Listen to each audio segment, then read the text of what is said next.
Hi bro, Ajay Sojan. இது SNS college third year படிக்கிறேன். இது ஹையர் ஸ்டடிஸ் பண்ணலான்னு படிக்கிறேன் ப்ரோ. அதை பற்றி உங்களுக்கு தெரிஞ்சுக்கிறதுனாக்க உங்களோட வியாசம். Okay okay hi bro, Ratnesh கைப்பாக். எஸ்என்எஸ் காலேஜில் தேர்ட் இயர் படிக்கிறேன். ஜாப் ஆப்பர்ச்சுனிட்டி எல்லாம் எப்படி இருக்குன்னு அதை பேசலாம்.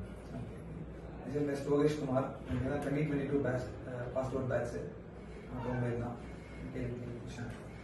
ப்ரோ, இது நான் வந்து ஹையர் ஸ்டடிஸ் பண்ணலான்னு இருக்கிறேன். இப்போ ஜெர்மன் போகிறதாட்டு ஒரு ஐடியா இருக்குது. அதுக்கு வந்து என்னென்ன பண்ணுறது அப்படின்றது வந்து கொஞ்சம் தெரியும்.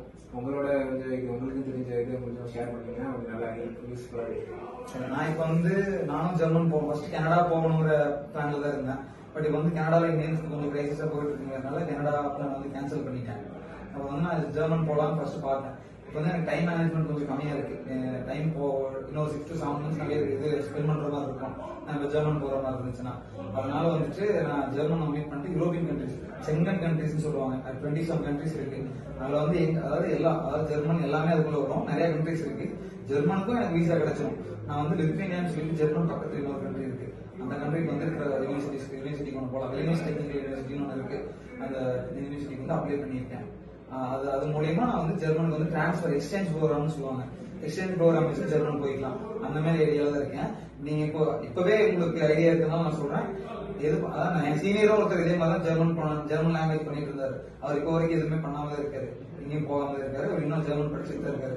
ஜெர்மன் லாங்குவேஜ் வந்து முடிஞ்ச அளவுக்கு எவ்வளவு சீக்கிரம் முடியுமோ முடிச்சிருங்க. லாங்குவேஜ் முடிச்சுட்டு அப்புறம் IELTS இல்ல நீங்க உங்க ப்ரிஃபரபிள் யூனிவர்சிட்டியில வச்சிருந்தீங்கன்னா அதுல வந்து என்னென்ன இது ஸ்கில்ஸ் டெவலப் பண்றதுக்கு எப்படி நம்ம டெவலப் பண்ணலாம் ஸ்கில்ஸ் டெவலப்மெண்ட். அதாவது உனக்கு என்ன ஒர்க் பண்ணணும்னு தோணுதா ஐடியா வச்சிருக்கீங்களா? ப்ரோ அதான் ப்ரோ, சேல்ஸ் டிபார்ட்மெண்ட் அந்த மாதிரி சேல்ஸ் டிபார்ட்மெண்ட்ஸ்க்கு உங்களுக்கு பெருசா ஸ்கில்ஸ், அதாவது வந்து நீங்க நினைக்கிற மாதிரி ஸ்கில்ஸ் எல்லாம் தேவைப்படாது. நீங்க வந்து என்ன சொல்றது, கஸ்டமர் கேன்வாசிங் பண்ற மாதிரி தான் இருக்கும். உங்களுக்கு சாஃப்ட் ஸ்கில்ஸும் கம்யூனிகேஷன் ஸ்கில்ஸும் தான் நல்லா வேணும். நீங்க சேல்ஸ் தான் உங்களுக்கு இப்போ இன்ட்ரெஸ்ட் இருக்கீங்களா? சேல்ஸ்னா எந்த மாதிரி? ஆட்டோமொபைல் ஃபீல்ட் சேல்ஸா? ஆட்டோமொபைல் ஃபீல்ட் சேல்ஸ்னா நீங்க கஸ்டமர் கேன்வாசிங்க, சாஃப்ட் ஸ்கில்ஸ் நிறைய தெரிஞ்சுக்கோங்க. அப்புறம் வந்து என்ன சொல்றது, பேசுறதுதான். பேசுறது வந்து இந்த மாதிரி பேசணும். அதாவது தனித்தனியா இருக்காது. சாஃப்ட் ஸ்கில்ஸ் இருக்கு, டெக்னிக்கலா பேசுறது அப்படின்னு சொல்லுவாங்க. அது மட்டும் போனீங்கன்னா போதும். உங்க ஸ்கில்ஸ் அவ்வளவுதான் தேவைப்படும். மற்றபடி உங்களுக்கு பேசுறது தேவைப்படாது. ஓகே ப்ரோ, நீங்களோட டைம் ஸ்பெண்ட் பண்ண ரொம்ப தேங்க்ஸ் ப்ரோ. யூஸ்ஃபுல்லாக இருந்துச்சு. Pleasure to meet you both. Thank you. Thank you.